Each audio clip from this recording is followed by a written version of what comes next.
Hi Pippa, Hello. thank you for taking time out to be interviewed by Bragbox.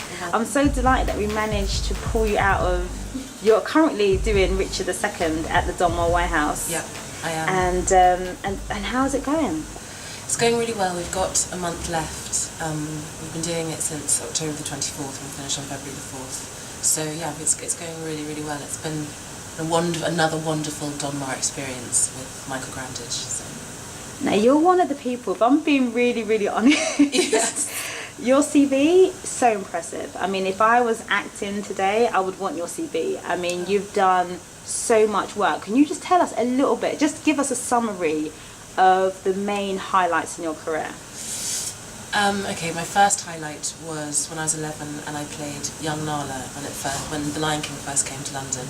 I was one of the 3 young Nalas, and that was an amazing experience, having been picked out of like 3,000 kids. I'd had no kind of stage school training. I was a bit rough around the edges, so that was definitely a highlight. Second highlight is probably Caroline or Change at the National Theatre when I was just 18, which was another amazing experience and very, very challenging. I don't think I've ever been worked quite so hard in my entire life, but it was well worth it. Third highlight's really getting into Rada and then training for 3 years. And then since then, each job, in a way, has been a highlight. I haven't felt like I've had a bad experience to date. So, yeah, I think most of my jobs so far have been career highlights. But let's talk about when your career first started out, because it started out when you was quite young. I can't remember the age you were. 11. You was 11, and you got your first role and in The Lion King. Yeah, that's right, yeah. And you got chosen out of 3,000 people that went up for that role. Just tell us briefly what that experience was like. It was a very long experience. The audition process was 9 rounds of auditions, and I was so young that I really wanted to do it, but I don't think I really thought about, the big scale of it. But yeah, 9 rounds of auditions, singing auditions, having to meet all the Americans, and I just remember just seeing the same kids come into the same auditions and thinking, I must be doing okay if they're there, because I thought they were really good and things like that, and they were much older. Once we opened, everybody just flocked to it because it's such an amazing show and the music's so brilliant, the direction is so brilliant. Julie Taymor is a genius. So yeah, all in all, it was wonderful. But what is the experience for people that haven't had an audition? Yeah. Could you just point out what did you need to come with? I was very underprepared because I hadn't been to stage school and a lot of the other kids had. So I remember that on the sort of audition sheet they said that you needed to bring a headshot, which is, just your face or whatever, a song, and also prepare I Can't Wait to Be King. And I think that was just the first stage, to see if you could sing, and then the next stage they sort of built, you had to bring the script and learn that kind of stuff. But I just remember it being incredibly daunting, and you have to be incredibly prepared, I think, especially when you're young, because everything's on such a big scale. But I think also actually when you're young you get protected because you don't realise on how big a scale things are, if that makes any sense. But yeah, I think the biggest thing there is to just make sure you know your song so that you don't make any mistakes.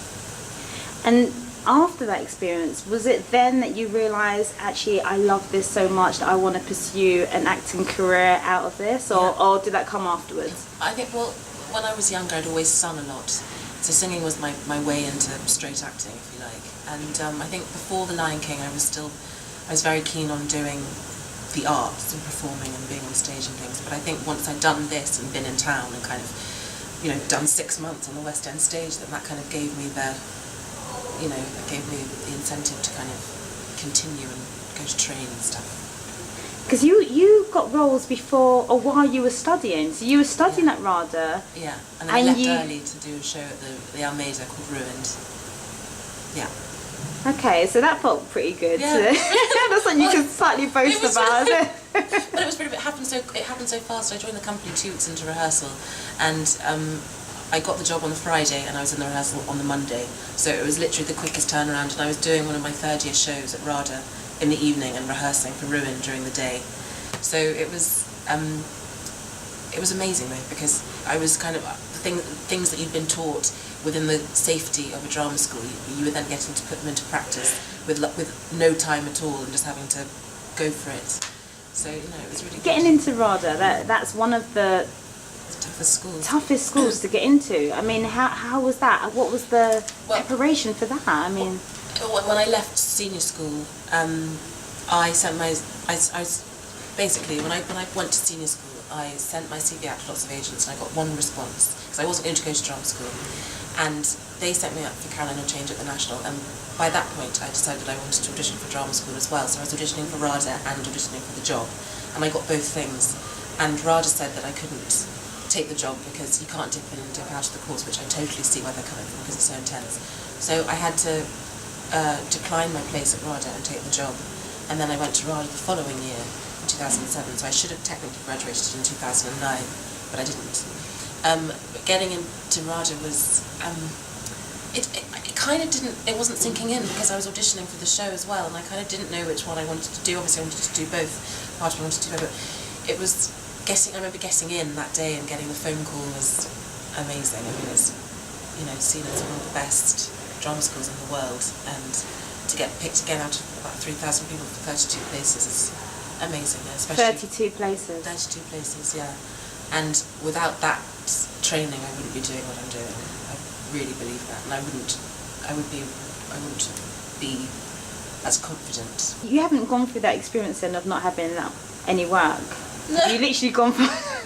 No, not yet, but it'll come, I'm sure. But no, not yet. I don't think I've had about, in all, probably about a month off in the past 2 years, but not at the same time.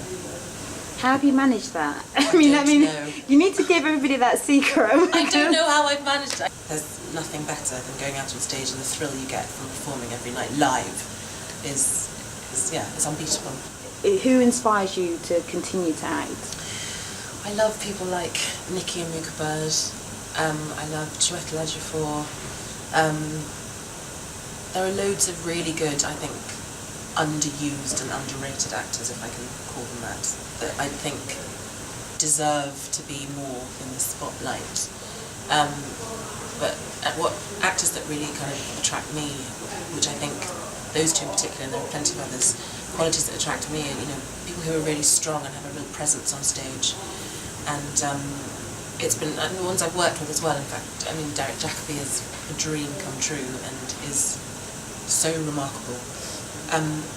But it's great to go to the theatre and to see these actors on stage who really kind of just are rooted and earthy and strong and bring a real sort of truth, yet vulnerability and naivety to their characters. So you've been acting for a really long time now, 13 years. Yeah, you feel old, yeah.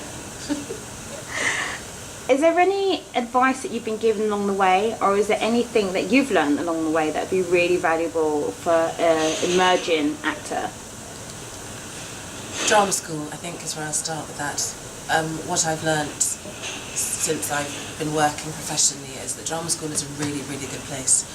Not only is it hard and very taxing, but you learn so much and you do become better from taking 3 years out of your life to train. It's like any job, you know, a doctor goes to medical school to train, a lawyer goes to law school to train, and an actor can go to drama school to train. And what I've found since I've left drama school is that I have this little box of tools that I can just dip in and dip out of when I need to. And I think it's like my safety blanket, my security blanket. So that's one of the things. Drama school is a real must if you're really serious about it, and it can never be a bad thing. One of the other things is that when you're doing theatre, that you will make mistakes, and when you make a mistake, you must cancel and continue. Because if you think you're going to go through a whole run without making any mistakes, you're wrong. You will make a mistake. And the best thing to do is to not beat yourself up about it, and that's really difficult, because when you make a mistake, you want every performance to be perfect, and sometimes it won't be, and you've got to learn to just say, okay, that's fine, I'm going to go out there, and the next scene I do, and score another goal. So that's another thing. I'm trying to think what else I've learned. Lots of things about Shakespeare, which is quite sad. Just sort of like learning how to speak the verse properly, and sticking to the meter, and making it sound like, well, the verse is like, I don't sound like such a gimp.